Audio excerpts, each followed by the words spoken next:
or you're a state school, Yeah. you should have to take those I know. without question. I totally agree. Totally agree. Otherwise, what are you doing all this stuff for? Real. I mean, why do they even take them? Well, that's what Ms. somebody Davis. said to me before. They said, "We're live." Oh, thank you. Can we send Miss Barber the link? The link.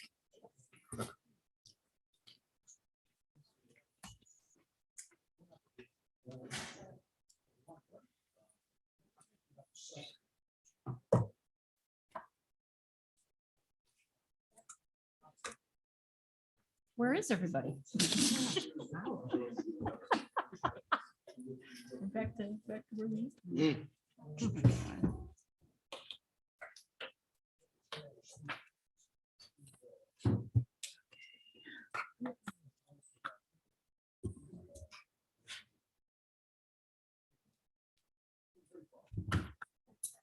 We're going to use this screen too. Yes.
Much quicker.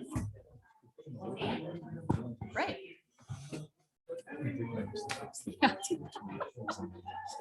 Oh, yeah, yeah, yeah. You're right. Yeah.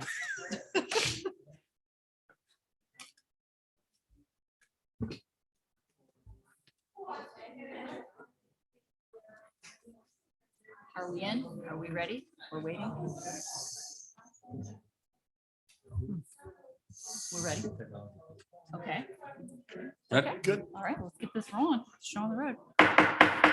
Good evening. Welcome to our New Kent County School Board work session for Tuesday, February 22nd. Good evening, everybody. Do I hear a motion to come out of closed session? Make a motion. We come out of closed session. Thank you, Mr. Mead. Do I hear a second? Second. Thank you, Ms. McBeath, and a vote? Aye. Mr. Mead, could you please read the certification of closed session? Whereas the New Kent County School Board has convened a closed meeting on this date pursuant to an affirmative recorded vote and in accordance with the provisions of the Virginia Freedom of Information Act, and whereas Section 2.2-3711 of the Code of Virginia requires a certification by the New Kent County School Board that such closed meeting was conducted in conformity with Virginia law. Now therefore be it resolved that the New Kent County School Board hereby certifies that to the best of each member's knowledge, only public business matters lawfully exempted from open meetings requirements by Virginia law were discussed in closed meeting to which this certification resolution applies, and only such public business matters as were identified in the motion convening this closed meeting were heard, discussed, or considered by the New Kent County School Board. Okay, thank you, Mr. Mead. Do I hear a motion to approve the certification of the closed session? I'd like to make a motion to approve the certification of the closed session. Okay, thank you, Ms. McBeath. And do I hear a second? Second. Thank you, Mr. Mead. And a vote, please. All in favor, say aye. Aye. Aye. Okay, thank you very much. Good evening, everybody. We have Ms. Barber joining us remotely online this evening, and Ms. Staskill could not be with us this evening. So I'd like to move forward to the agenda. Item number 2, responses to citizen comments. Dr. Nichols, please go ahead when you're ready. Yes, thank you, Ms. Winford. Ooh, put that back a little bit. Many of the comments last meeting were about books. So I'm going to group those into one series of answers, and then I'll go through the other ones as well. Most of the information that I'm sharing tonight comes from our January 24th meeting presentation that Ross Miller put together when it comes to our policies and how we select and those pieces. So the division, most of the questions were about the division review committee. The division review committee may consist of members of the division instructional department. That's the department that Mr. Miller leads. Student services, which is led by Dr. Clark, teachers, media specialists, and I'll come back to that, parents, any ad hoc experts in the field, and if appropriate, students. The person who brings the book forward as for review is invited to attend that review committee meeting as well, but doesn't actually serve on the committee. So this is the division committee, which means it's already gone through the school-based committee. So committee membership really depends on the level of the challenge. For example, the current book that's being challenged, Poet X, is at the middle school level. Therefore, the committee will be comprised of representatives connected to the middle school level to include middle school parents. I mentioned the media specialists, so this is where it changes as well. So it's a middle school level challenge. So the middle school media specialist will not be on that committee. We'll have a different media specialist be a part of that. And we would do that if it was at the high school or the elementary. So committee membership does vary. Many of the division representatives will stay consistent, but other members can shift based on availability. I'm sorry. Question was made about decisions being made public. It would be made public both at a board meeting and through the individual school communication channels. For example, if it's a middle school would communicate the results of that, and we would also bring it back here as a division level review. We've heard from many people on the issue of book selecting and banning. Everyone seems to agree that parents should have some level of control for their children, and we completely agree with that. That's actually why we redid the process to have the parental control component connected to young adult books. So we have that outlined and really provides that balance.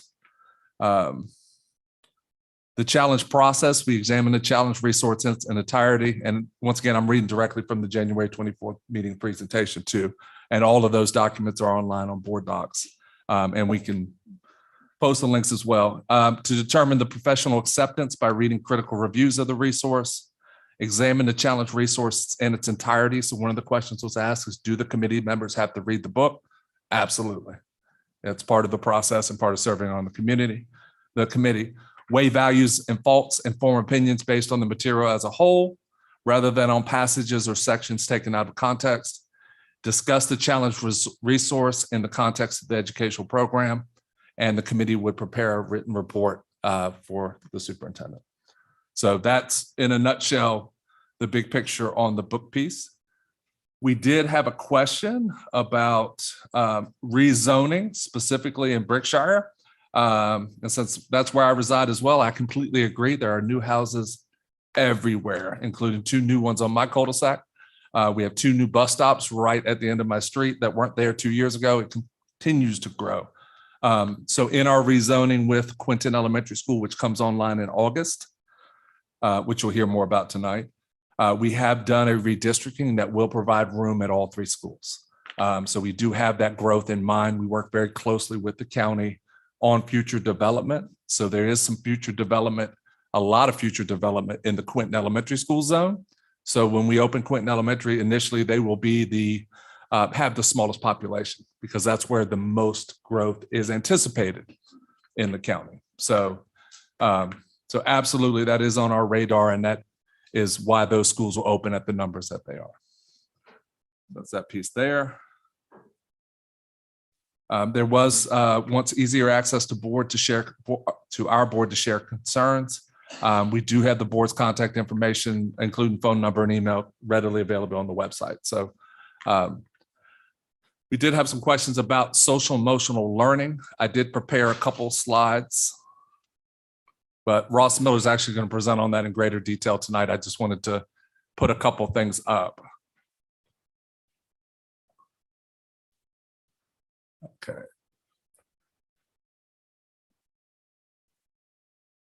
This is up here, Ross. It's up there. Okay. Oh, okay. Can we go to the next slide while we work through that? Thank you. I wanted to take a step backwards because it was in the context of the comments from last meeting, it was about critical race theory and social emotional learning being a vehicle for critical race theory. So I just wanted to go back to state code. State code does require character education. First adopted in 1998, last adopted in 2013. We will post this on board docs next to superintendent comments after this meeting tonight.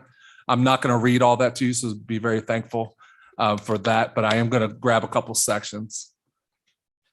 So purpose of character education program. Ross, can you move that for me? Thank you, sir.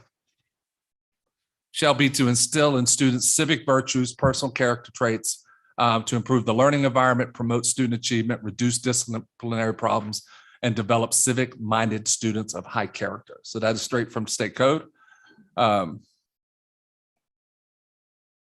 Furthermore, it gets into kind of the character traits connected to it. A lot of these we know, including the golden rule, tolerance, responsibility, hard work, fairness, justice, consequences. I wanted to give this to you on the front end, so when you see Mr. Miller's presentation, you're going to see threads of that in the work we're doing. Mr. Ellis did give us a discipline presentation. You've seen a spike in discipline numbers. This is about having responsible citizenship in our schools. Kids who have kindness, empathy, compassion, consideration. Once again, this is coming straight from state code.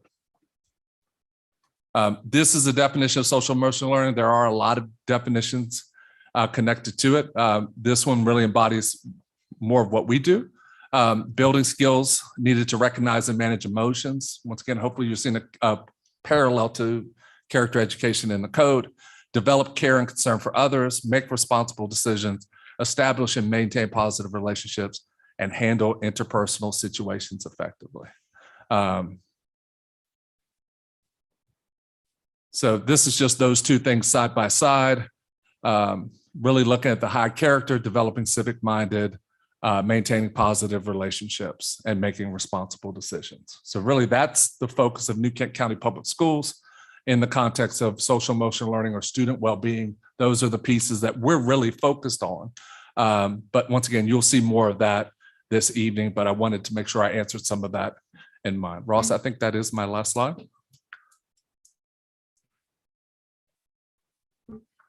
One other comment connected back to the library, and I do apologize going back to that. There was a suggestion for a library rating system. We have tagged all the books that are young adult, which is 13 plus. So they do have a YA connected to them.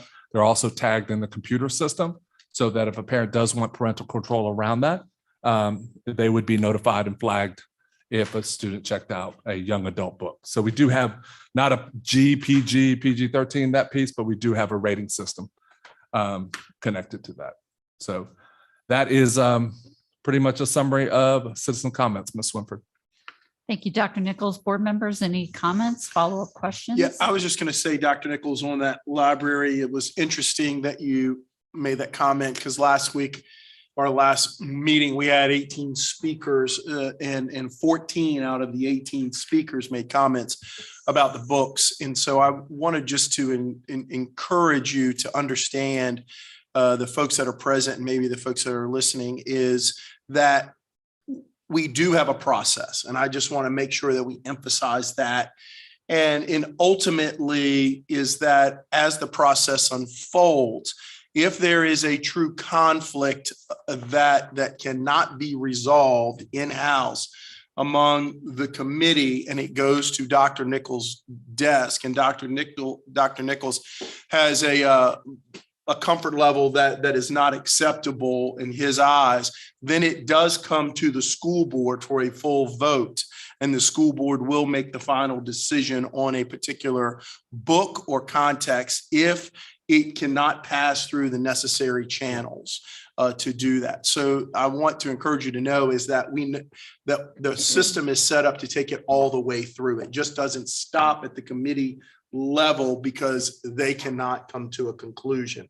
And I think that's very important because if parents question it, which they should if they have an issue, is that we can push it as far as it needs to be pushed.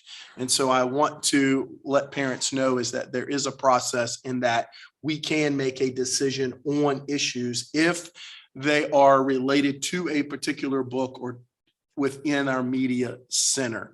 And the other thing we talked about books that we are trying to work through, and I guess correct me if I'm wrong, Mr. Miller, is that one of the things that we are working through is when parents donate books to individual classrooms for reading material within the classrooms, specifically the elementary level, then we are trying to evaluate those books that are donated by parents and working on a vetting process for those that is fair to the teacher, that it does not put the teacher in a precarious situation, that she feels like some books are not deemed appropriate within her classroom setting based on age.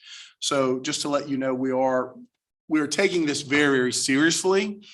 And we do want to do what is in the best interest of the teacher and of the students and having the parents in mind during that whole process. So just wanted to make that. Thank you, Dr. Nichols. Dr. Nichols, you may have mentioned this, the book that's currently through or in the committee process, is there a timeline for completion or an estimated date for completion? They're actually having their initial convening tomorrow, making sure that every member of the committee has the book, and then they convene again in 2 weeks. It was what we were looking at on our timeline. So it's now that we have established a process and we've kind of worked through this, it's not a process that we've worked through before. That, you know, we have the set initial meeting, talk about the purpose, and then the review in 2 weeks. Okay. Thank you. I think it's wonderful that the parents are able to opt in if they want their children to read a young adult title. But a quick question, on these committees, you had cited middle school parents being involved. Who picks those and how is that decision made? Sure. That is picked. We have a battery issue. Sorry, Ms. McBeth.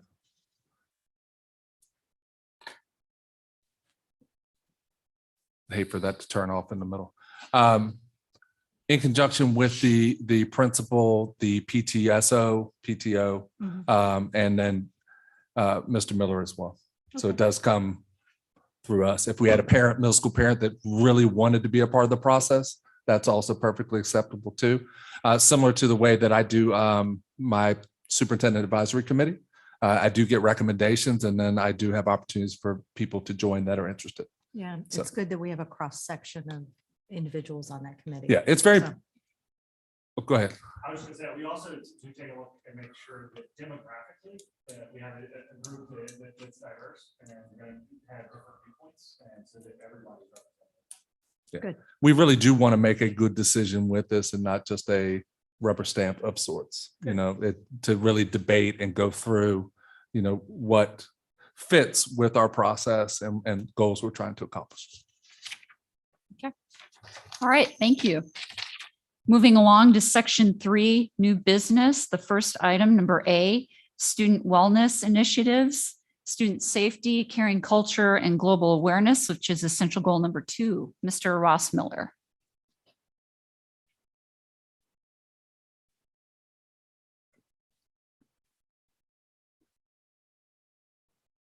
Great. Madam Chair, members of the board, Dr. Nichols, tonight wanted to do a little bit of a follow-up based on the last meeting that we had where Joe Ellis presented to us on discipline data. So wanted to follow up a little bit tonight on, so now what do we do? How do we respond to that? And so we'll start with just a quick review of some of the points that came out of his presentation. So one, we have seen a rise in discipline referral counts this year. And in 2 different ways. We've seen both the number of referrals gone up, but also the number of students that those referrals apply to. So typically in a normal year, we'd see about 5 to 8% of our students make up the bulk of our referrals. This year, we're seeing more in the 15 to 20% range. So it's not just an increase in referrals. So have that there, just the number of students getting referrals has increased. And then also it's mostly at the middle school, high school level is where that's occurring. So the next question we have to ask is, well, what causes that? Why are we seeing the increase this year? And there's a couple reasons, and just depending on how you look at it. First of all, we've been 2 years or close to 3 since COVID really started. And so the last 2.5 years have had quite a bit of interrupted schooling. And so when we look at different reasons why students struggle with behavior, first, academic, there's a lot of lost classroom time over the last 2 years. And anytime you have basically classroom time, you have students that are getting used to what does it mean to be in a classroom. And so we lose that. We lose the instructional habits that they had generated. So you think through our current 6th grade, the last time they had a normal year was like 3rd grade. So the habits that they had formed previously were 3rd grade habits. They're not necessarily the same as what we're looking for a 6th grader. And we've lost 2 years of really development of that. So lack of understanding of instructional expectations. One of the things that we've noticed, and not just here locally, but then talking with other divisions, is student, basically the amount of effort that students are putting forth and just the amount of effort they put into things isn't as what we used to see. And so motivationally, getting them back to that point. From a social standpoint, a lot of the last 2 years, they've spent fairly isolated. If it's not physically isolated, then basically in some ways, they have not been around as many other students. And so their interactions with students is going to look different. And they've socially, so if you look again at 9th grade, those students, the last time they had a regular year was a 6th grade year. There's a lot of social growth that occurs during the middle school years. And they lost a lot of that because they weren't in school as much time. And with that's the loss of relational development. And I just want to add a conversation I had with middle school principal today. While we have been back 5 days a week, full schedule, it still hasn't been exactly the same. If you go to the middle school right now in the cafeteria, they're in desks 6 feet apart. It's a very different cafeteria experience. So the isolation piece, and we talked about, maybe it's time to move that back. Can we start to get those last few pieces? The masks are optional. We're in the full day. We're running athletics activities, field trips. What's next? Because I would really like us to end this year how we want to start next year. And they're up for that as well, but we're taking a look at those things as well. We did it so we wouldn't have to quarantine as many kids, but there's always a downside to isolation. There's always a downside to mitigation. I mean, there is something to look at through that. So as we're removing layers and as health data is getting better, which you'll see here in just a little bit, we're still seeing some of the fallout from some of the prevention and work that we did early on. And then also lastly, on the far right, emotional. The last 2 years have been traumatic for students and for children, for everyone. And we have loss of loved ones, lack of traditional norms. And again, at the middle school, high school age, that is extremely important when you look at brain development and puberty and the way hormones react to your brain. During that time, you have a lot of reorganization of the way your brain works. And so to have it not be normal leads to basically changes there. So, and then loss of emotional growth, just not being in the same experiences limits the amount of emotional growth they're going to have. So some of the ways in which we're responding, we've set aside dedicated time. In elementary schools, you look at morning meetings. So this is an opportunity as a student shows up to really set their day and talk through what happened the day before and what are the expectations for the day. And then at the middle school, we have advisory periods. And so this is a time for them to do a variety of different things, anywhere from to touching on some of the social emotional things, but then also they do enrichment challenges. They do different group activities during that time. It gives them the opportunity to rebuild some of those social traits and emotional acuity there as well. So in the explicit instruction, a lot of it is how do we interact with each other? It's getting back some of that social aspect that we have lost. Also, how do you deal with emotions? How do you, if I get a failing grade, how do I react to my teacher in a way that, hey, can you help me out with this? How can I grow from this? Or if there's a social disappointment, how do I interact with that? And helping students to deal with that explicitly, instead of just leaving it up to however they're going to react. And included in that is social stories on, hey, this happened, how students reacted this way, was that good, was that bad, how should you react? We also, here at the high school, we have increased our school counseling staff by a counselor this year. So we're at 4 counselors. And then our behavioral support staff has been pretty active this year in supporting and helping out as well. Ross, I just want to add, connected to athletics, Virginia High School League has reported a disproportionate number of ejections across all sports. The interactions and what do you do, and has kind of, and we played sports all last year, we played them this year they're in the right order, but they've noticed across the Commonwealth, across the nation, more ejections, more unsportsmanlike. I think soccer set a record for ejections and red cards last year across the state. Really just getting back to away from a screen and how do you interact with a person appropriately.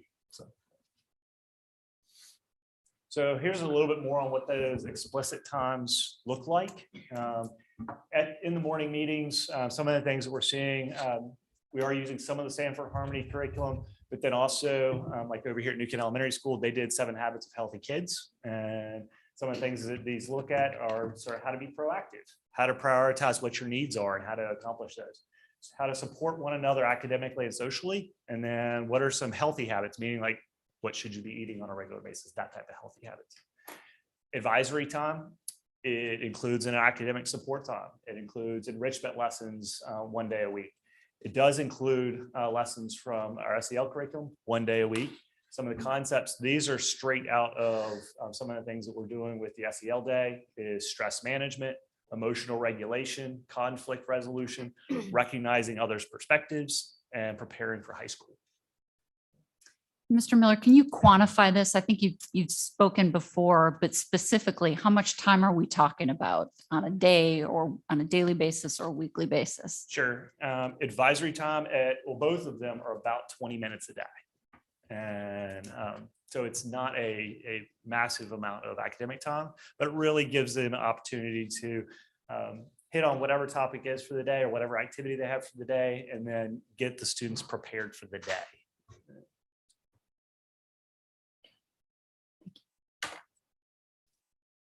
Questions?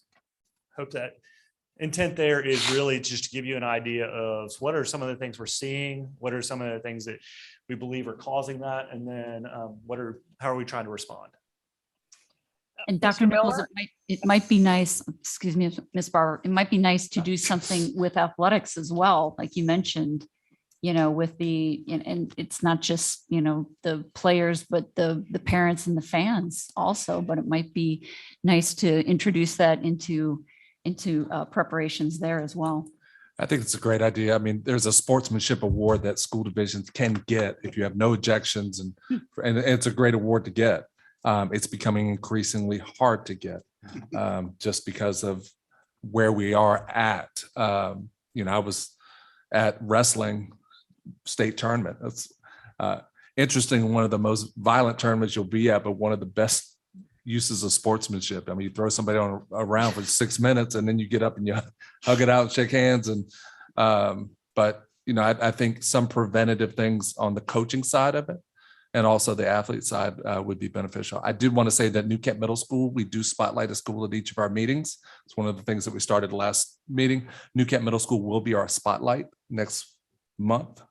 And we'll be sharing some of the work that they're doing around the middle school as well. And sure, we'll touch on advisory as well. Ms. Barber, did you have a question or a comment? Yes, I did. I wanted to ask Mr. Miller, um, how are we able to gauge or measure the success of the efforts with the students? So some of our hope is by the end of the year, we'll start to see some of the behaviors that we're experiencing decrease, especially as they have to do with the way in which students react to one another and interact with each other. I think that's the big one, and that's really something that we're trying to hit hard in especially at the middle school level in those advisory periods. And so there would hopefully over the rest of the year, we'll start to see a decrease there. And as we classify the disciplinary basically incidents, then those incidents we'll see a shift in percentage from interactions with each other to something else that and hopefully overall numbers decrease as well. And also just to add to that, Ms. Barber, the consistency piece is what we've been lacking as far as students and staff. And you'll see it in the health update where we were January, where we are now. With our shift in quarantining protocols, there's a greater consistency in second semester looking forward for high school kids, third and fourth marking period for middle school kids, and then our elementary students. And that all leads into a presentation you'll see in the next month or so. And that's our expanded summer of more program. So one of the things to reduce that learning loss and have the consistency is to expand our summer offerings for families and for kids and really do some targeted work there around the same sort of work, preparing kids for that next step. An expanded sixth grade transition, and we're in talks about an expanded ninth grade transition to really get at some of those areas. Mr. Ellis, I believe in his comments last meeting, really talked about ninth graders specifically to high school being a sore spot, having difficulty with that transition. If we know that, what are we going to do about it? And so you'll see that in our work moving forward at the end of the marking period, at the end of fourth marking period in middle school, but also in summer and then fall of that ninth grade year. So really getting in those gaps so that you can start to see a decrease in that data. Great. Yeah, it under normal circumstances, the transition from elementary to middle or middle to high school is a little challenging. Yeah. So our freshmen right now, their last, make sure I got my numbers right on this one, Ross. Their last full year non-COVID broken up was sixth grade. Sixth grade. So you think about not the inconsistency in seventh grade and then eighth grade, and now you show up as a freshman, and it's still not exactly as school was when you knew it in sixth grade. It's getting closer. That's tough, and I think we may have underestimated how tough it was as a profession, but we're definitely rising to the challenge to take that on. Any other questions? Okay, thank you, Mr. Miller. Thank you. You are welcome.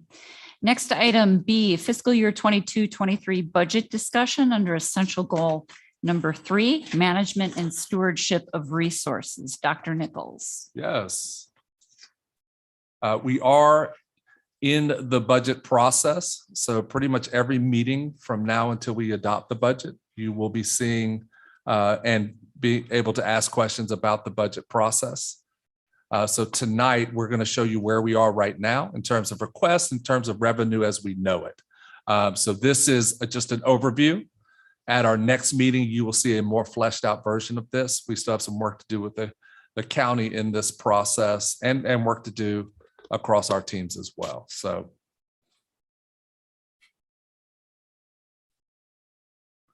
budget process, we've held meetings with division directors and principals. We've reviewed current needs and position requests. We took a broader lens in these meetings because we have so many new principals. So with New Kent Elementary School, New Kent Middle School, Mr. Wheeler was there last year, but as principal now, George Watkins, our planning principal, who you'll hear from later today. So we really took a broader lens and took more time with those new leaders about what do we want it to look like. And bringing a third elementary school online gives us an opportunity to connect those dots across those 3 schools, including that discussion of parent advisory and teacher advisory, which will continue to be a topic at the next meeting. Also looking at making, one thing we've learned throughout this pandemic is the need to be able to pivot as needed. So you'll see flexibility and strategic grant utilization to move New Kent forward. I feel like almost every meeting I'm bringing forward a new grant because we've been very competitive in doing that. So really strategically utilizing those grants so that we can maximize the operating budget. And you'll see that flow through as we go through. Revenue outlook. So right now, this is based on Governor Northam's budget. It is going through the House and the Senate right now, and then we'll have Governor Youngkin's budget as well. So this is our starting point, and I'll talk to you a little bit about some of the shifts that we've already seen in the Senate and the House. So right now, we're looking at additional state revenues of approximately $1.1 million. In saying that, there's over $2 billion of money that is not allocated yet. And some of that could come towards education. It may not. One of the things working against us is great as a county, but it does impact education. Our local composite index increased. And what that means is the county has gotten better economically. So when a county or locality gets better economically, we get less money from the state. So that's the downside of that. When your LCI, local composite index, goes up, you receive less state revenue. So the county or the city has to bear more of the responsibility with that formula. So that means we're going to lose approximately $200,000 in reduced state revenue as a result. Quinton Elementary. So the planned revenue on that, and this has been in conjunction with the county for several years now, is about $1.4 million. That's a combination of personnel and operating, which I'll break down for you in just a few moments. Additional operating requests. We have ongoing communication with county staff to balance these requests. So this is far from completed. We really pride ourselves with the partnership with the county to make sure we have a responsible and balanced budget. And then continued utilization of our grant funding to meet mostly one-time needs. We're very hesitant to push something into a grant that will ultimately have to be funded in the operating budget down the line. But we do look for opportunities for one-time funds or one-time needs to be able to utilize grant funding for. So that's a little bit about the revenue outlook. Quinton Elementary, which you'll hear more about tonight, this is a further breakdown of the additional costs. So new positions related to that, and I say new positions because it's a new school. You can see the complement of positions that mirrors what we have at our other two elementary schools. Operating expenses includes utilities, general school maintenance and building services, technology and equipment leases. So copiers, so forth. Fax machines, we still have those. All of those leases that are connected to adding a new school.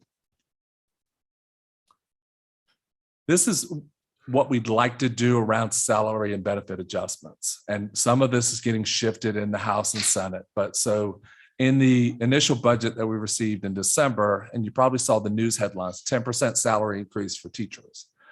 Just simply not true. It is 5% in year one, 5% in year two. That's actually not true. It is a portion of that is funded by state. The remaining falls on the locality to balance. So when you hear 5% or see 5% or 10%, you just got to ask the question, is that an unfunded mandate? Where are the funds to go with that? So a 5% salary adjustment for New Kent is a little over 1.3 million. That's the state revenue that we're scheduled to receive for that 5% salary, $646,000. So just under half. That goes back to that local composite index. One of the things that's a continuing conversation, board members, is about our stipend scales, whether it's a coaching stipend or a theater stipend or whatever the stipends may be, is to make sure those are continue to be competitive. So we do have some work to realign those stipend scales, and we'll bring those scales forward to you. That's a smaller increase, but it is connected to salary and benefits. One of the biggest issues that we have right now are the continued healthcare increases. So we have an estimate for a healthcare renewal. It's about 15.8% increase to the tune of $580,000. We are putting this back out to bid to try to get a more competitive bid related to that, but we're seeing healthcare increases across school divisions across companies, but we'll have additional discussion on this, but this is where we are right now. And there's a VRS, Virginia Retirement System, non-professional group rate adjustment. The group rate has gone up, and that'll be to the tune of $11,414. So you see there's some big ticket items, salary. Keep in mind that over 83% of our budget is related to personnel costs. So any 1% salary increase is pretty substantial. 5% is just to remain competitive and stay even with other localities. So recruitment and retention, this is things that we would like to do to remain competitive. In addition to that 5%, we'd like to do an additional step increase for just our teaching staff. When the pandemic first hit, my first year here, we had to hold off on a step increase because of the uncertainty with finances related to the pandemic. So we weren't able to do that. We'd like to add that back. The question I get most often at teacher advisory or just in conversation with teachers about salary and benefits is, when are we going to get that step back? So if we could do the 5% and have the step increase, our steps, we'd like to get to about 1.5%, but they're not all there. It'd be somewhere in the neighborhood of 6-ish%, but it would depend on where you are on the steps. Minimum wage adjustments. Minimum wage is scheduled to continue to go up. That is also being debated between House and Senate and could shift. So a lot of this could change. Not sure if it was the House or the Senate, but they're now proposing a 4% raise and a 1% bonus. The other is keeping the 5% and doing $1,000 bonus. Now, also keep in mind when they say that that's just for standards of quality funded positions, SOQ funded positions.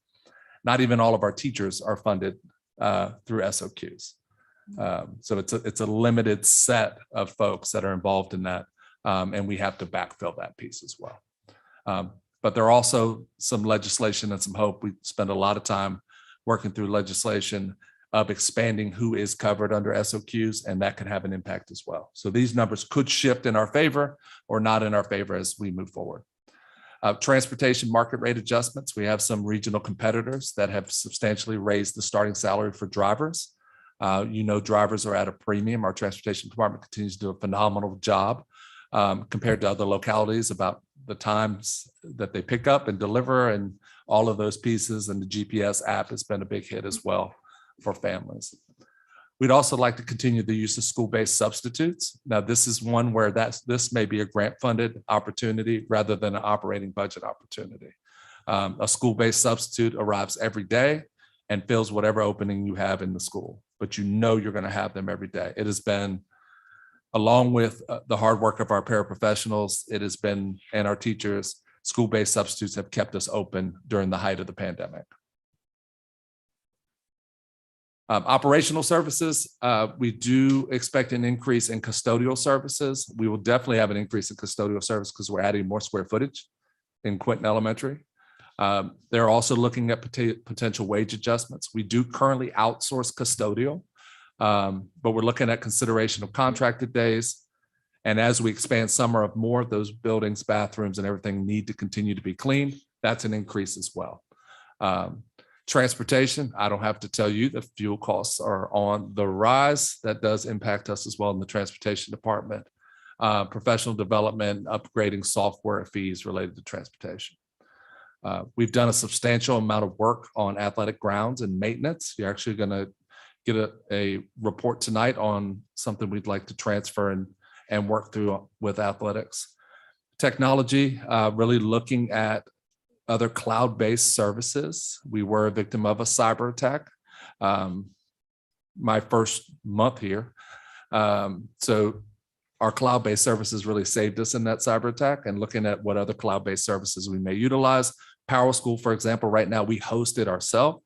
It may be more beneficial to host it, for PowerSchool to host it. That has all of our student records, transcripts, those kind of things. And they do that every day, and we don't. Integrating automating systems. Our new executive director, Sean Terry, this is his thing that he does very well. So we're trying to become more efficient in our operations. So we'll be integrating and automating more systems. Quinton Elementary is actually going to pilot some programs for us. Quinton Elementary School is going to be our first school to move completely to staff laptops. Our staff have traditionally had a desktop, but we believe that really the mobility and flexibility, it's hard to pack up a desktop at the end of the day and take it home. So then you in turn need two devices. You need a laptop and a desktop. Well, really, do you need a desktop anymore? The laptops that we can get are incredibly powerful. You could teach virtually if you needed to, but you can also take it home if you need to as well. Really looking at replacement cycles. So all of these things that we buy as we lease as a one-to-one school division have to be replaced. And if we're not looking 3 to 4 to 5 years ahead of time, we don't want to get stuck with a bill or devices that don't work. Technology, as you've seen in some of our board meetings, you don't want to wait to replace it when it breaks. You want to be a little ahead of that. So Mr. Terry's really working on that with his team when it comes to student laptops, staff devices, network equipment as well. So those are some operational costs that we're looking at as well. Instructional initiatives. I'm very excited about the potential of a Navy Corps Cadet program. We've been working on that for quite some time. We will get the final approval from the Navy. And I say we will get the final approval because I'm going to speak into existence in April, May timeframe, but we do have that budgeted for a position at the high school. This is the gateway to a full-fledged ROTC program. And when we say we want every kid to leave New Kent High School ready to be employed, enrolled, or enlist, we've been missing that enlist option. And we have a lot of kids, and there are a lot of scholarship opportunities for kids connected to the military. So we want to make sure we have a program. So it's an expansion of our career programs, and we're hopeful to have it up and running next year. I believe they're actually going to do a site visit soon to look at our facilities. Summer of more program expansion. We do have that outlined in some of our grants. Regional programs. New Kent is very fortunate to be involved in 4 regional programs to expand opportunities for our kids for college and career, whether it's Chesapeake Bay Governor School, Code RVA, Maggie Walker, or Bridging Communities, as they give additional increases to their staff and they expand programs, our tuition increases as well. So we'll have regional program support costs go up related to those schools. Looking at some career and technical education expansion projects here at the high school, whether it's expanding engineering, looking at additional marketing, or even looking at other areas in career and technical education. One of the initiatives of the new state superintendent is about computer science expansion. Well, computer science isn't something that we have here at the high school right now, but we'd like to have it online in the fall. So that's another opportunity to expand those career and college opportunities for our kids. But those come in the cost of additional personnel. And then after school remediation support. So we have received some grants around after school. Technically it's before and after school, but we do almost all of ours after school to expand that remediation at the elementary school, middle school, and of course here at the high school.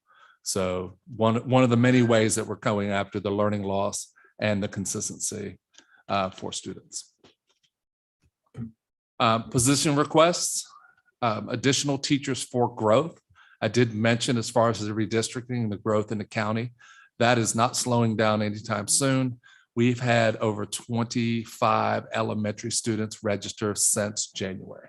These are students new to New Kent, and it just continues to grow. It's not just at the elementary schools, but we know that's going to happen for the next few years, at least with some of these developments. So we will have some additional teachers just related to growth in the county, specifically for elementary. We'd like to add another mechanic. So we're going to have more buses on the road, more support with the county and county vehicles, transportation supports and bus drivers, reallocation of positions to balance need and resources. So working at both the middle and high school about their schedule and can we balance some of that within a tighter schedule. And then carefully planning of grant funded positions to continue to support immediate needs. So we do have a couple grant funded positions We're actually looking at a grant-funded grant manager because we have so many grants right now that we're managing. It's a lot of grants in one sentence, but that is a position that would phase itself out once the grants weren't here and pays for itself as far as the grant management and support. And we also want to continue our support for Career Switcher program to attract and retain talent. So next fall will be the first year that we have career switchers that are taking over classrooms here, elementary, middle, and high school. Those are either people who currently work in New Kent County Public Schools as a paraprofessional or another role. And we also have a couple residents of New Kent County Public Schools because we open it up to them. We'd like to continue to expand that opportunity for people. Education has saved my life and is an unbelievable profession that I love very much. I'd love to provide that opportunity for other people. So the costs associated with that is we paid the tuition in partnership with Old Dominion University or the College of William Mary, which we're standing up a residency program. And then the people provide us with 3 to 5 years of service as a result. So those are some of the positions connected to that. Our next steps are many. March 7th, you will see a presentation of the superintendent's recommended budget. We'll propose the proposed budget presentation to the Board of Supervisors from the county administrator. Some of this is dictated by code, is March 14th. We have a joint meeting, Board of Supervisors and School Board, on March 18th. We will have a school board public hearing on the superintendent's recommended budget. We'll have the date associated with that after that joint retreat. And then we'll have school board budget approval and final adoption, pending the final adoption by the Board of Supervisors. So board members, what traditionally happens is the Board of Supervisors adopt their budget, and then the next day we adopt our budget based on their adoption. A lot of these numbers will change, and I can almost guarantee the budget you see on March 14th will change substantially as far as cuts, additional revenue, decreased revenue, as it always does.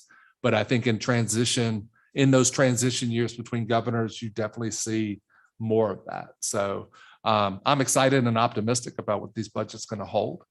There are some really interesting proposals going around connected to education. And I think we'll be able to close the gap and have a really strong budget that recruits and retains talent. So that was a lot. Be more than happy to dive into any of those things in more detail.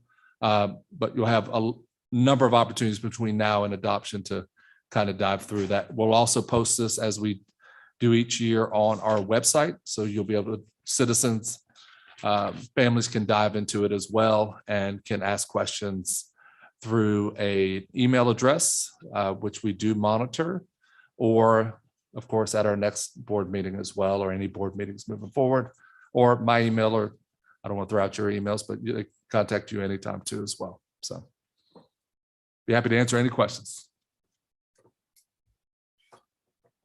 Thank you, Dr. Nichols. Board members, questions or comments?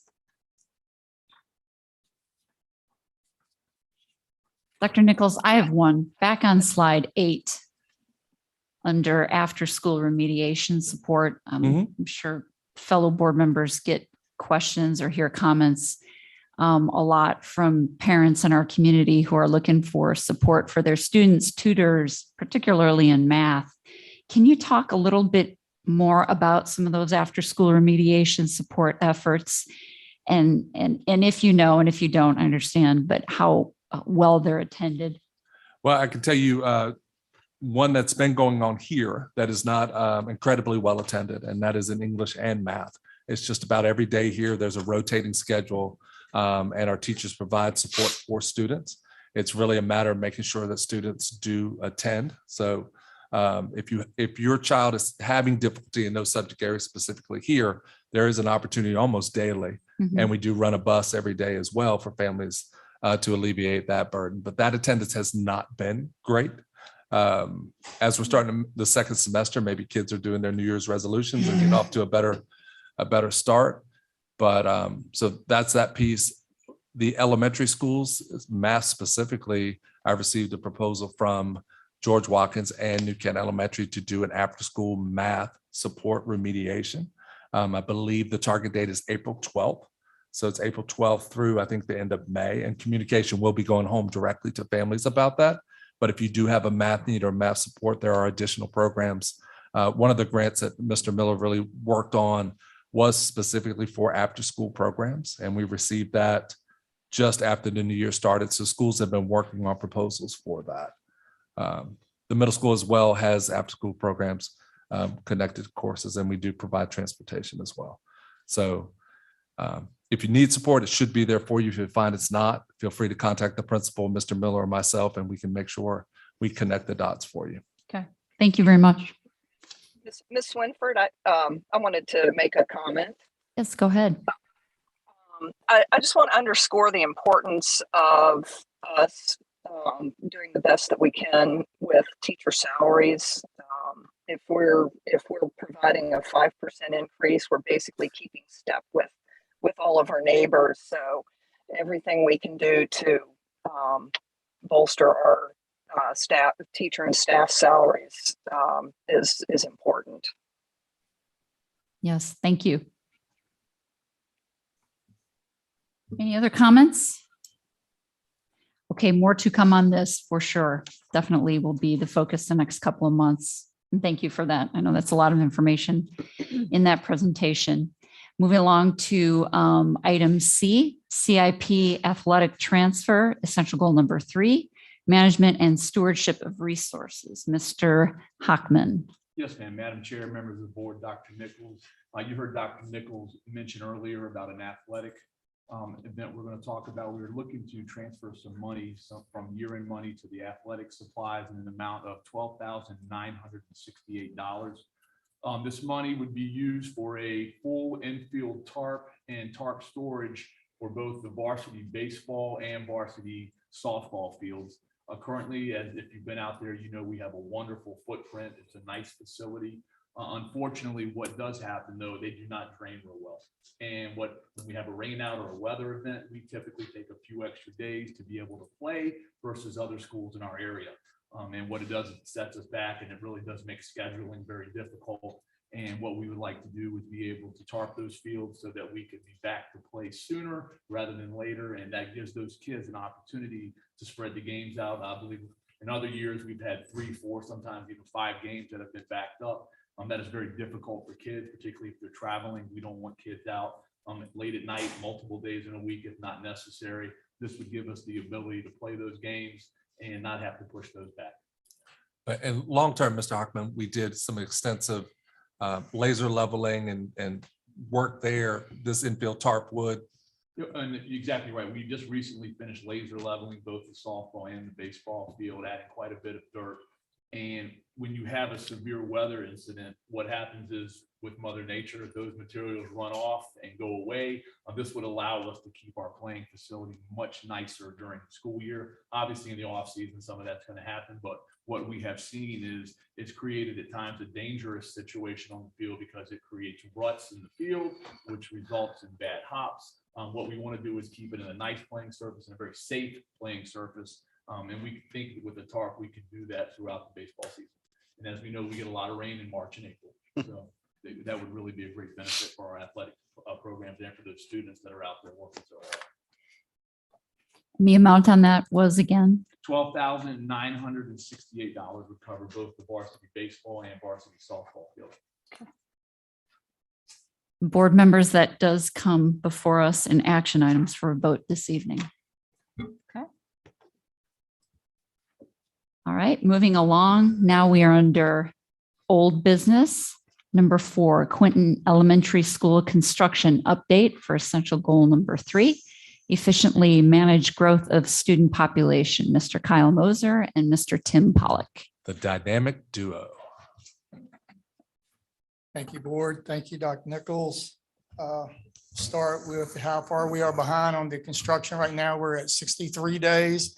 Heartland has took a huge step on trying to correct this. Where they're going to be supplementing the steel crew that is up there. So basically, they are bringing a whole nother crew in to work so we can work 7 days a week to take and catch back up. This is what we need to do to get back in a situation where we can finish the steel so we can get it enclosed. As of right now, section B and section C. C is really close to being enclosed underneath. Section F, the roofs are on, B roofs are on, so they are dried in that way. We still do not have some windows in on section C. We really need it. The ductwork is becoming, well, is really close to being finished in section C on what we can do. It's still sealed up. We do have all the units in place for sections A, B, C, and F. They will be started for C here soon. We have done startup in sections well, just break it down. We've done startup in the cafeteria, the gym, and the kitchen. Those units are working at this time. We are not running the ones that have the heat wheels on them due to the fact of all the dust. Site-wise, we are water, sewer. We are doing very well on that. They're about at 80%. We're almost down from 249. They're about 80% done on that. We are through the wetlands, so we don't have that situation to deal with anymore. The pump station should start sometime next week, the building of it. That right there is, and the decking is the biggest thing in sections E and the open area there on the backside of B and section D and A. All there is that section A there in the front has that loft that comes off that it's basically an open area when it's done, that we still have to do. Like I said, they started last week on getting that done. So that right there is where we're at right now, guys. Tim, is the plan still mid-March to run the 2 shifts? Yes. In the other I mean, areas? right now, the biggest thing on it is until we get this roof on and the decking in, it's no use in dumping guys inside. Right. I mean, I've got to get it sealed up and where we can put air on. And I mean, luckily, right now, with the last couple of weeks, we've had better weather. So it's been allowing us to do more. I mean, but right, that's the critical point. Critical point is getting these steel guys here and getting the decking on so then we can get the roofing on and dry it in. And from that point on, we're gonna put the gas down and go from there until September. Tim, the 7 days a week is already underway. Yes, for the steel. Yep. Masons are basically almost finished. Yeah. They have less than 10,000 block to lay on a job this size. They're driving, they have been awesome. They have been pushing the job all the way through.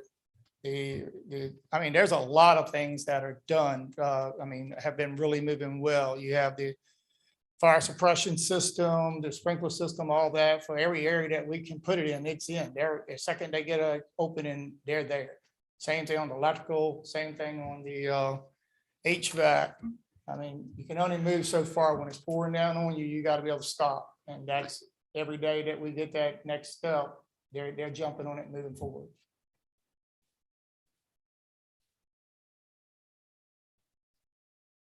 Any questions? Do you anticipate any significant change orders because of the weather delays? Because of weather delays? Meaning is the contractor, because they're having to work additional to catch up? Far as what I'm telling you there, on far as the steel people. Right. They're being supplemented from the original Oh, okay. contractor. And So that's not an additional change order to No. add that's additional nothing, people. our budget wise, we're We're great. still on budget. Yeah, we're still really good on budget. It's more of a time factor than it is a budget issue. And I think, Mr. Mead, to your question, if we could close that time factor a little bit with a little more budget, that would be something that we would bring forward. But right now, we're still working within that budget to, be there. Make it happen. I said we would bring it forward. Tim's giving me the eye, like Tim and his team have done an incredible job on this budget, where it stands budget wise, without the steel hiccup. I mean, it's really been an incredible project to be on. I mean, guys, and we all knew going into this that steel was going to be a really hard issue, and anything electronic, I can tell you that now. I've already been tracking stuff that I'm gonna need for the job, like we're doing the door swipes, all that stuff like that, and I'm getting stuff, or we already ordered this stuff Mhm. back in November. And I'm checking now to see if when we actually, I want it in my hand. I want to have it here on site, not waiting on it, and we're still getting letters saying that we're working on it, that it's not. So we have to be prepared for that part of it too. So we're also, as a group up there with Heartland, we're looking at things that, and this is the real reality of it is, we will be in there on September 6th, but we will probably still be up there doing some things that are going to not be critical to the school's opening. Like, for example, what? Generator Mhm. would be one. Could be a lot of different things. I don't want to speculate yet, but there's a lot of things that we're putting on the table saying that this is critical path. This is, we can work as we go. We're at that point in this job until I get a little more comfortable with it and we have a little more leeway. Really, and so do they, want to push that forward. That the critical point is getting everything open. Okay, All right, thank you. thank you, Tim. Thank you, Tim. Madam Chair, members of the board, I'm going to take a slightly different angle tonight on a more positive tone. Quinton Elementary has a staff. So last time I presented, we talked about surveying the elementary staff in New Kent County. We talked about getting letters out to our staff February 1, and we did it. So a little bit about the Quinton staff. Out of the staff that is going to Quinton, 95% of them selected Quinton as their first choice. Having done some research with opening new schools, this is typically a huge obstacle. I was a part of a new school a few years ago and only 50% of the first choices went, 50% were forced transferred. So as the planning principal, it's a great start. That gives me some great momentum that that many people really want to be there. Also, there were some programmatic changes that occurred for Quinton Elementary School. One of them, I'm very excited about 2 preschool classes coming up to Quinton. 2 will remain at New Kent Elementary. And then we'll also have 2 cross-cat special education classes in the building too. So we can say and write the word inclusive, but this is truly going to be an inclusive setting for the students of New Kent County. In terms of early engagement, and this is really difficult for my planning, all these staff members are currently at New Kent Elementary and George Watkins, but I'm still trying to connect with them to start building the culture and a climate for this new school. So if you've been driving by 249 at 4:15 the last 3 weeks, you'll see a small band of educators scurrying across the road. That's me. And we've been doing tours daily. It's just been a great and exciting time for them to see these spaces and really start planting seeds and envisioning what we can do in this new school. So that has been going on and will continue to go on through the rest of March. And I invite anyone who wants to come and join us from the school board, please do. It's really a great hour tour. The second thing that's going on with engagement, that is just looking at resource acquisition. So I've talked a lot about getting like electronics early. Well, now we have to look at furnishing and supplying our classrooms. So I met with Miss Vick 2 weeks ago from New Kent Elementary School. She'll be joining the Quinton staff. She never thought about this, but the art room has nothing in it right now. So she has to think about what consumables, what art, what materials does she need for those students on the first day. So similar to that electronics acquisition, we're going to try to get all the instructional materials in for September 6th. We might be missing some things here and there, like Tim said, but instructionally, we want everything there that we need, obviously, to teach our students. And then, of course, the last thing with our early engagement is just really beginning to build this school internally. Again, Quinton Elementary School, we will obviously use the instructional framework. We'll use our mission statement and vision for New Kent County, but we have a blank slate. So this is a great opportunity for us to address and build a new school and a new instructional program that meets the needs of all of our students. So some of the initial feedback from the staff, and I'm going to kind of go over that a little bit in my presentation. The first one is just a new standard. When you walk into this brand new building, it's impressive. And all the staff members have talked about that. We have to raise our bar a little bit. That, this new standard, this new day for New Kent is going to start with Quinton Elementary School. And then the second one, which I love the most, is the instructional lens. There'll be new spaces in these buildings that don't exist at New Kent and George Watkins, and it gives us more opportunities to better engage and teach our students. So I included a quote up there that comes from Walt Disney, that you can build and create the most beautiful place, but it's the people that make the difference there. Go to the next one, Ross. Thank you. So there's a picture of some of our staff members during their tours. We are fully OSHA compliant. We have our vests on, our hard hats. It's been great. After a long day of teaching, everyone's tired, but I feel like this has been a great burst of energy for our staff. Also gives our staff a lot to look forward to next year opening this new school.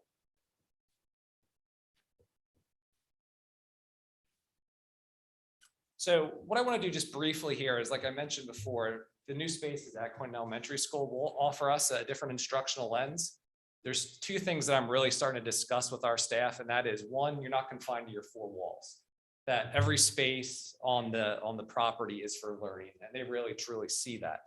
Also, learning shouldn't be confined to an instructional block. So we shouldn't only read during a reading block. We shouldn't only do science during a science block. We really need to create a thread throughout our day instructionally. So what I included up on the screen right now is really from a discussion I had with some third grade teachers during our tour. So the images on the right are of the main street of Quinton Elementary School. This includes our library media center, includes our STEAM lab, and includes some outside learning spaces. So when we were walking this the other day, one of the teachers said, "What a great place for force and motion." I don't know what she was referring to. I don't know if she wanted to drop something off the second floor. Maybe she did, but what a great opportunity for students to learn about simple machines, force and motion. Then another teacher said, "Well, why don't you embed the measurement standard too with that?" Of course, that makes sense. And then another teacher said, "Well, hey, why can't we write about this simple machine and this force and motion and measurement?" And then the last teacher in the group said, "Well, hey, well, you're this far, why don't you just design your own simple machine?" So that's the type of thinking that we're really promoting at this new school is, let's look at real world and authentic learning experiences and let's apply it to our spaces. So I could totally see, and these are all third grade standards, I could see third graders learning about this and then building their own simple machine in a very authentic manner. So I think that'd be one thing that we're definitely looking forward to at Quinton Elementary School. A similar discussion came up in another place in the building. My clicker's not working, I'm sorry. If you just go back one. Yep. So on the right side here is what a lot of the staff members are saying is their favorite classroom. It's the very last fourth grade classroom facing Old Tavern Farm. It's quite a sight. It's quite a view. And you can imagine springtime, autumn, it'll create amazing views for the students and staff.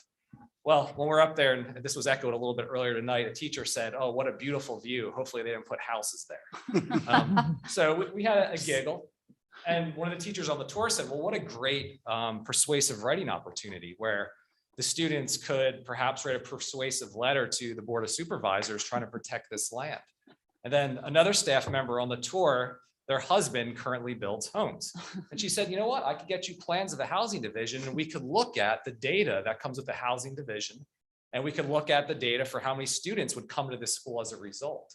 So again, this is a way of taking the state standards and providing an authentic learning experience for our students. Now, would the builders in this county and the surrounding areas love us? Probably not, but it gets students active in their learning, but also active in their community. So I thought this was another great opportunity to share. Again, this wasn't my idea. These were just the people and the staff members that are educating our students' idea.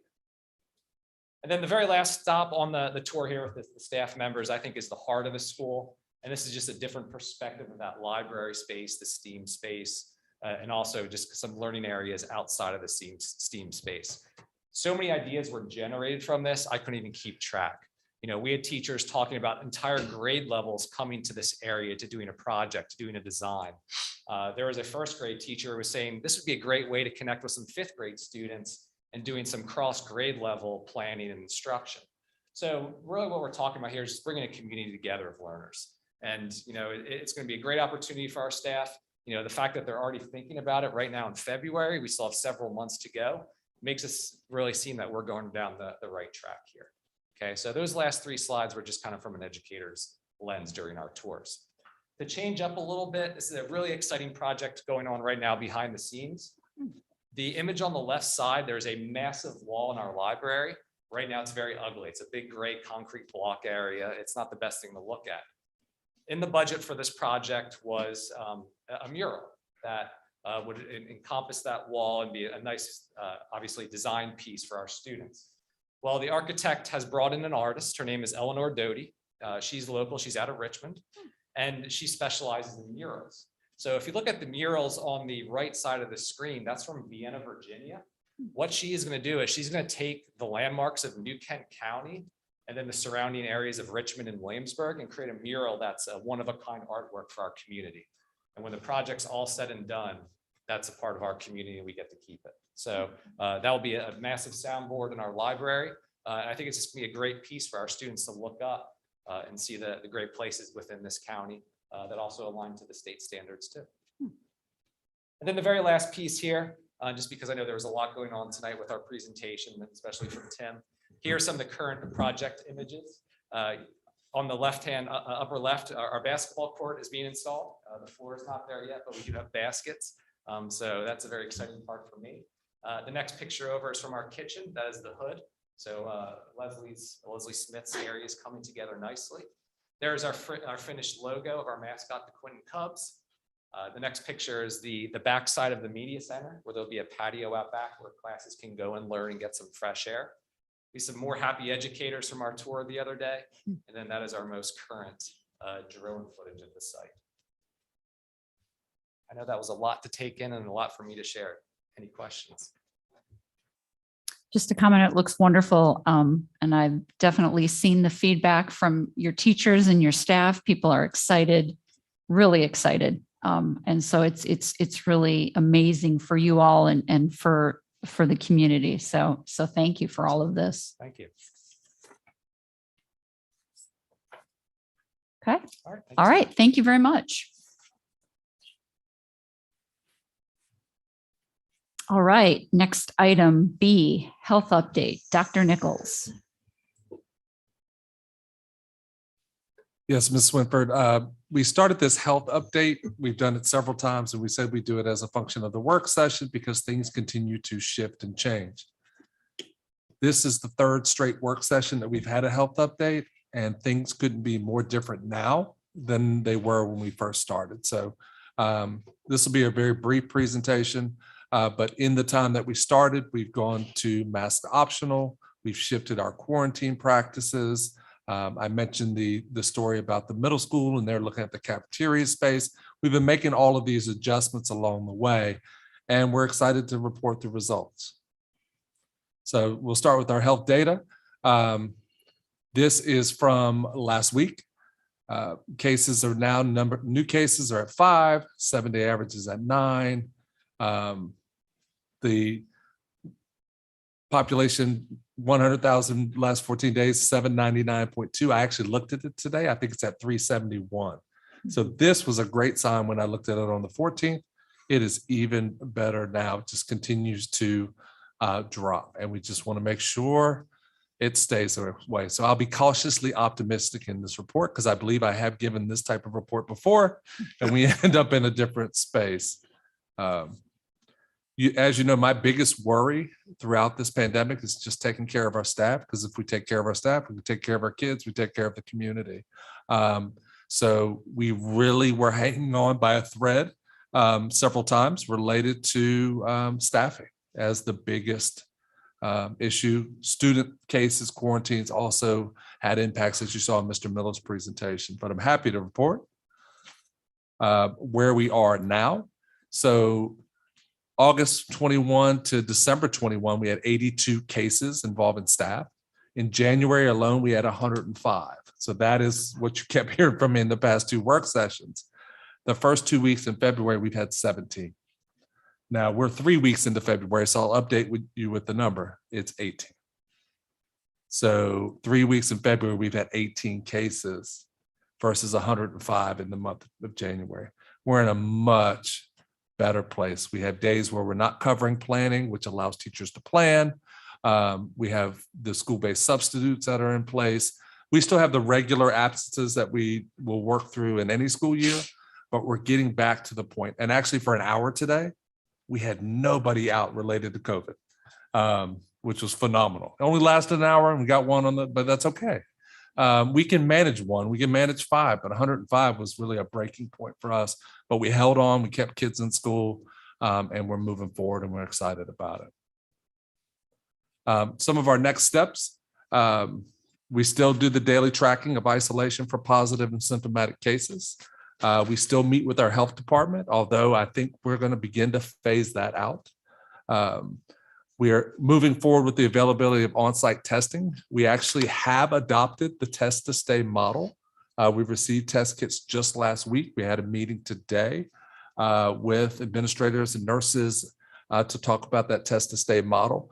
The way that works, so we're going to be running two different programs. Test to stay is if you've been exposed. And the way we're looking at exposures really will be connected to athletics and try to minimize quarantine there, and any known exposures within the school. We've really reduced the contact tracing and reduced the number of kids on quarantine, but it is an additional protection that would allow a kid or an adult to test daily and be able to stay and not quarantine. We are still waiting on additional tests for symptomatic students and symptomatic staff members. I'd like to report at the next meeting that we have that in place as well. It's just a matter of getting the test in.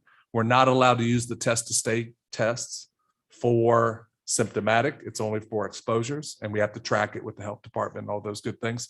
But we are supposed to get another shipment of tests that if my son Mason is not feeling well, he can test.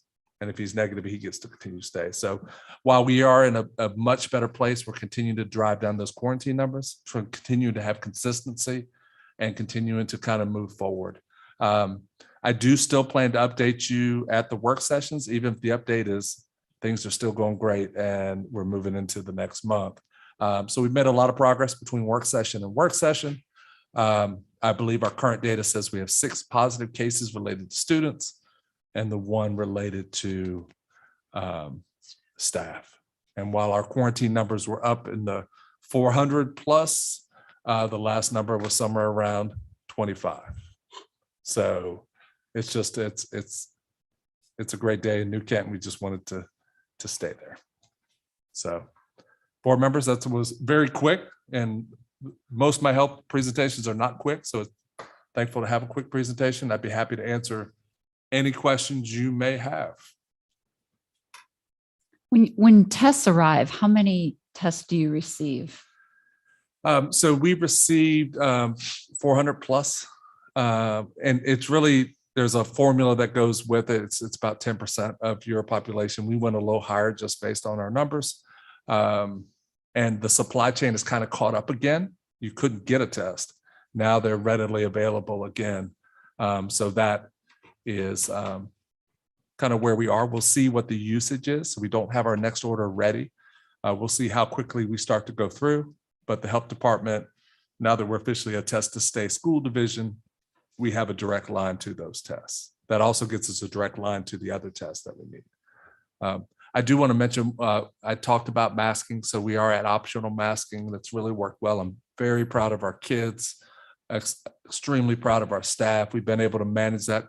Some kids wear masks, some kids don't. It's fine. They're great. Some staff do, some, it's really, I'm very proud of our community for uniting around this. Right now, we're still left with the federal order around buses. That is supposed to expire March 18th.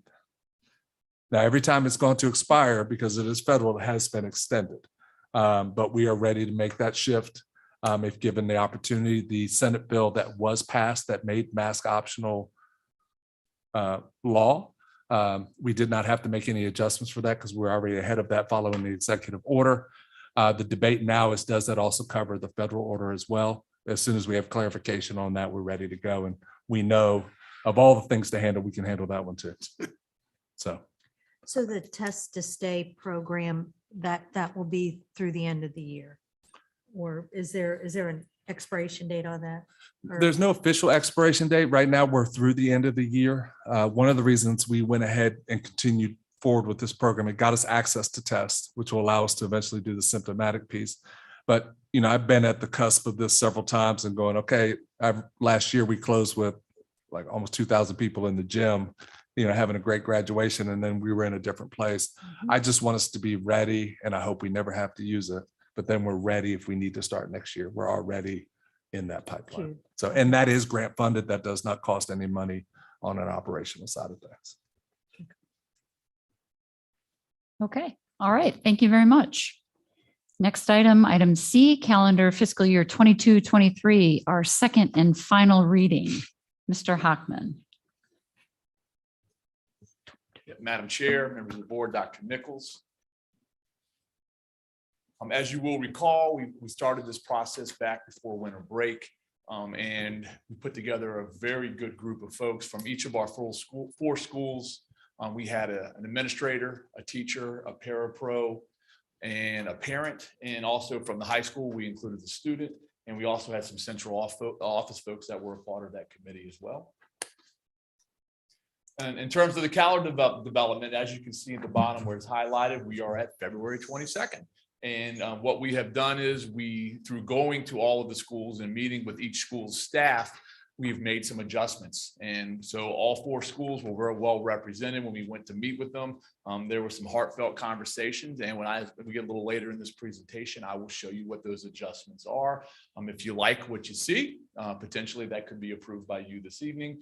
If not, we can come back as a committee and look at some of those adjustments and bring that back to you at a later time. In review, some of the considerations we were looking at when we first initiated this process: 7 teacher work days prior to the start of the school year, a post-Labor Day start, our 180 instructional days, 990 hours and 140 clock hours for our high school classes, the 200 teacher contact days, 3 asynchronous learning days, the week-long versus the 3-day Thanksgiving break, the 2-week winter break, 1 week of spring break, a holiday on the Monday after Easter, and the last day of school being Friday, June 16th. So those are some of the things we talked about. 2 changes that we came about, particularly after we met with our elementary staff. And you're going to see we'll toggle back and forth between January and February just because of the end date of the school semester. Essentially, what we had proposed was that there would be a half day, only one of those prior to the end of the semester. If we go over to February, Ross, what we have done on the 1st, there will be an early release only for our secondary schools. And then on the 2nd, all schools will get an early release. The high schools they're in a unique situation as their school year ends essentially halfway through the year and they have to start over. But there are some of that, and some of that goes on as well at the elementary school. So we have included some half days there as well. Moving forward to June, same type situation. We had 1 half day in there. What we have done is we have included 2 early release days on the 15th and 16th to allow our staff to close out the year without having to stay through the weekend or come back in the beginning of that next week. That was the greatest concern there. There is a lot of things that need to be done. And those 2 half days, those 2 early release days would allow them the opportunity to get that done without extending them through the weekend or the beginning of that next week. There is that calendar where those half days are represented on there. It looks pretty. If we need to change it again, we will. Also moving forward. Next steps, like I said, if you are satisfied with what we have, you'll have the opportunity to approve that calendar. And if you decide that you don't, our committee is ready to come back together to make those changes and resubmit that to you when you are ready. Any questions? On that February 22nd, it says adoption of 22, 23, and 23, 24. No, and that was the initial, Dr. Nichols, and I appreciate you pointing that out. That was if we were going to do a pre-Labor Day start for next year. And we decided early on that we were not going to do a pre-Labor Day start. So there was no need to go through with the 2-year adoption. We would have wanted to do that to give people an opportunity to change their vacation dates or housing that they were going to get at the beach. That's kind of what we had heard. Public comment, we put it out for public comment about a week and a half ago, and we got back 3 comments. One of them was upset we were starting after Labor Day. One was happy, and the other one was just thanking us for our work. So that's, didn't get a whole lot back. We did feel like it was a very comprehensive process. We talked to a lot of people. I think the committee, as I mentioned previously, was very well represented from across all of our schools and all levels. And if you go through and ask them, I think they will feel as if their voice was heard. As you can see, we made some changes based upon what we heard from our elementary folks. So I think we have a pretty good product right here, which will allow us to meet our strategic goals that we have as a school division. Thank you. Board members, any questions? Okay, thank you, Mr. Hockman. All right, moving along into action items. First item for approval is personnel matters. Board members, do I hear a motion to approve the superintendent's recommendations regarding personnel matters as presented?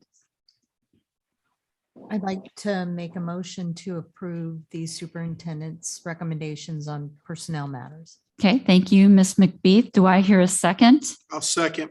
Thank you, Mr. Mead. Board members, any discussion? All right, and then a vote, please. All in favor, say aye. Aye. Aye. All opposed? None. The motion carries.